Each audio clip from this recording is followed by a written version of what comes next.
அப்படிங்கிற மாதிரிலாம் கொடுத்துருப்பாங்க. இப்போது இதில் பார்த்தீங்கன்னா ஒரு சின்ன பேம்ப்ளெட் ஒன்று கொடுத்துருப்பாங்க. இதில் நீங்கள் எத்தனை பேர் இந்த பேம்ப்ளெட்டை நீங்கள் வாசிச்சிருக்கீங்கன்னு தெரில. நானுமே வாசிக்கலை, இப்போ தான் எடுக்கிறேன். எல்லாருமே கொடுத்துருப்பாங்க. இப்போது நிறைய கம்பெனிஸ் குட் நைட், மார்டின், அந்த மாதிரி நிறைய கம்பெனிஸ் இருக்குது இல்லையா, எல்லாத்துலேயுமே இந்த மாதிரி ஒரு சின்ன பேப்பர் கொடுத்துருப்பாங்க பார்த்துக்கோங்க. அதாவது இது எப்படி யூஸ் பண்ணணும் அப்படிங்கிற மாதிரி கொடுத்துருப்பாங்க. உங்களுக்கு வாசிக்க டைம் இருக்காதுல்ல, அதனால் என்ன பண்ணுங்கள், இந்த வீடியோ போட்டு விட்டு உங்கள் பாட்டு வேலையை பார்த்துன்னு வச்சுக்கோங்களேன். நான் சொல்கிறது உங்கள் காதில் விழுந்துடும். ஓகேவா? நான் உங்களுக்கு இப்போ இதில் என்ன போட்டிருக்காங்கன்னு வாசிக்கிறேன். தெரியுதா? ஏதாவது தெரியுதா? ஒன்றுமே தெரியலையா? எனக்கும் ஒன்றும் தெரில.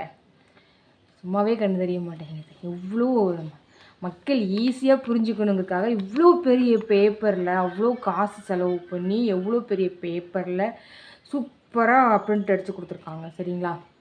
சரி, முடிஞ்ச அளவுக்கு